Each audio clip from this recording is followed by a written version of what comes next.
തിരുവനന്തപുരത്ത് യുവാക്കളെ ക്രൂരമായ പീഡനത്തിന് ഇരയാക്കിയ കേസിൽ അറസ്റ്റിലായ ദമ്പതികൾ അന്വേഷണത്തോട് സഹകരിക്കുന്നില്ലെന്ന് പോലീസ്. പ്രതികളായ ജയേഷ് രാജപ്പൻ, ഭാര്യ എസ് രശ്മി എന്നിവർ അന്വേഷണ ഉദ്യോഗസ്ഥരെ തെറ്റിദ്ധരിപ്പിക്കാൻ ശ്രമിക്കുകയാണെന്ന് പോലീസ് പറയുന്നു. ഈ സാഹചര്യത്തിൽ കൂടുതൽ വിവരങ്ങൾക്കായി പ്രതികളെ പോലീസ് കസ്റ്റഡിയിൽ വിട്ടുകിട്ടാൻ കോടതിയിൽ അപേക്ഷ നൽകും. ക്രൂരമായ പീഡന മുറകളാണ് ഇവർ യുവാക്കൾക്ക് നേരെ നടത്തിയത്. മുറിവേറ്റ യുവാക്കളുടെ ശബ്ദം ഇടറുന്നുണ്ടായിരുന്നു. വാക്കുകൾക്ക് അപ്പുറത്തുള്ള കൊടും പീഡനമാണ് അവർ അനുഭവിച്ചത്. ജനനേന്ദ്രിയത്തിൽ സ്റ്റേപ്ലർ പിൻ അടിച്ചും നഖത്തിനടിയിൽ മുട്ടുസൂചി തറച്ചു കയറ്റിയും മുറിവിൽ പെപ്പർ സ്പ്രേ അടിച്ചുമൊക്കെയാണ് ഇവർ യുവാക്കളെ പീഡിപ്പിച്ചത്. ആലപ്പുഴ സ്വദേശിയായ 19-കാരനും പത്തനംതിട്ട അത്തിക്കയം സ്വദേശിയായ 29-കാരനുമാണ് ഈ ക്രൂരതയ്ക്ക് ഇരയായത്. ഇരകളുടെ മൊഴികൾ കേട്ട് പോലീസ് ഉദ്യോഗസ്ഥർ പോലും ഞെട്ടിപ്പോയി. പോലീസ് നടത്തിയ പരിശോധനയിൽ രശ്മിയുടെ ഫോണിൽ നിന്ന് ഞെട്ടിക്കുന്ന ചില ദൃശ്യങ്ങൾ കണ്ടെടുത്തു. 19-കാരനായ യുവാവിനൊപ്പം രശ്മി വിവസ്ത്രയായി നിൽക്കുന്ന 5 ദൃശ്യങ്ങളാണ് ഫോണിൽ നിന്ന് കണ്ടെത്തിയത്.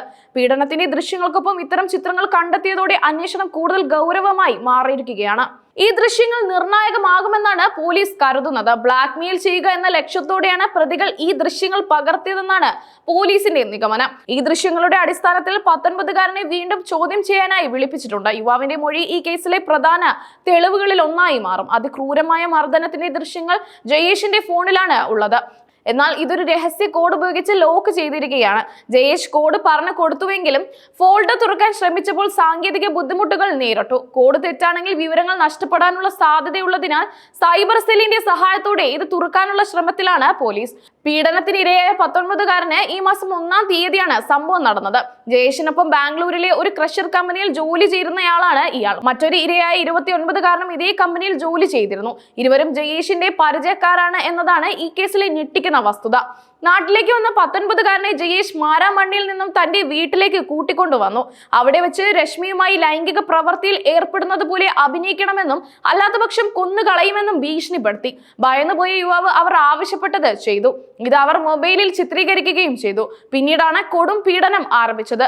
ഷാൾ ഉപയോഗിച്ച് യുവാവിന്റെ കൈകൾ കെട്ടി കഴുത്തിൽ വാക്കത്തി വെച്ച് ഭീഷണിപ്പെടുത്തി. കമ്പിവടി ഉപയോഗിച്ചും കയ്യിലും കാലിലും മർദ്ദിച്ചു. സൈക്കിൾ ചെയിൻ ഉപയോഗിച്ച് കണ്ണിലും വയറിലും അടിച്ചുവെന്നും യുവാവ് മൊഴി നൽകിയിട്ടുണ്ട്. മുറിയിൽ കെട്ടി തൂക്കിയിട്ട് മർദ്ദിക്കുകയും കട്ടിംഗ് പ്ലെയർ ഉപയോഗിച്ച് കൈവിരൽ അമർത്തുകയും ചെയ്തു. കയ്യിലുണ്ടായിരുന്ന 19,000 രൂപയും മൊബൈൽ ഫോണും തട്ടിയെടുത്ത ശേഷം ഓട്ടോ സ്റ്റാൻഡിൽ ഇറക്കി വിടുകയായിരുന്നു. ഈ പീഡനങ്ങളെല്ലാം പണവും വസ്തുക്കളും തട്ടിയെടുത്തതിന് വേണ്ടി മാത്രമായിരുന്നോ അതോ മറ്റെന്തെങ്കിലും ലക്ഷ്യമുണ്ടായിരുന്നോ എന്ന് പോലീസ് അന്വേഷിച്ചു വരികയാണ്. പീഡനത്തിനിരയായ 29-കാരന്റെ വാക്കുകളിൽ ആ ഭീകരതയുടെ ആഴം വ്യക്തമാണ്. മുറിയിൽ കെട്ടി തൂക്കിയ ശേഷം വിവസ്ത്രനാക്കി ജനനേന്ദ്രിയത്തിൽ രശ്മിയാണ് സ്ലീപ്പർ പിൻ അടിച്ചത്. വേദന കൊണ്ട് പുളഞ്ഞു. കാൽവിരലിലെ നഖം കട്ടിംഗ് പ്ലെയർ ഉപയോഗിച്ച് പറിച്ചെടുക്കാൻ ശ്രമിച്ചപ്പോൾ കുതറി. വലതുകാൽ ബലമായി പിടിച്ചുവെച്ച് നഖത്തിനടിയിൽ രശ്മി മുട്ടുസൂചി അടിച്ചു കയറ്റി. കമ്പ് വടികൊണ്ട് എന്റെ കാലിലും ശരീരത്തും ജയേഷ് അടിച്ചുകൊണ്ടിരുന്നു. കാൽമുട്ട് പൊട്ടി ചോര ഒലിച്ചു. ആഴത്തിലുള്ള മുറിവിനകത്തേക്ക് പെപ്പർ സ്പ്രേ അടിച്ചു. ചോര വന്നപ്പോൾ ആർത്ത് ചിരിച്ച് രശ്മി. യുവാവിന്റെ ഈ വാക്കുകൾ ആരും ഞെട്ടിപ്പോകും.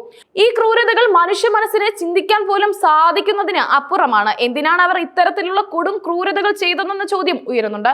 വെറും പണത്തിന് വേണ്ടിയാണോ ഇങ്ങനെ ഒരു പീഡനം, അതോ മറ്റെന്തെങ്കിലും മാനസിക വിഭ്രാന്തി ഇതിന് പിന്നിലുണ്ടോ? പ്രതികളുടെ മനോനില പരിശോധിക്കേണ്ടത് അത്യാവശ്യമാണെന്ന് പോലീസ് വൃത്തങ്ങൾ സൂചിപ്പിക്കുന്നു. ഇവർക്ക് മറ്റെന്തെങ്കിലും ക്രിമിനൽ പശ്ചാത്തലമുണ്ടോ എന്നും പോലീസ് അന്വേഷിച്ചു വരികയാണ്. ഈ ദമ്പതികളെ കുറിച്ച് കൂടുതൽ വിവരങ്ങൾ ശേഖരിക്കാൻ പോലീസ് ശ്രമം ആരംഭിച്ചിട്ടുണ്ട്. ഈ സംഭവം സമൂഹത്തിൽ വലിയ ഞെട്ടലാണ് സൃഷ്ടിച്ചിരിക്കുന്നത്. അടുത്ത സുഹൃത്തുക്കൾ പോലും ഇത്തരത്തിൽ കൊടും ക്രൂരതകൾ ചെയ്യുമോ എന്ന ചോദ്യം ആളുകൾക്കിടയിൽ ഉയർന്നു.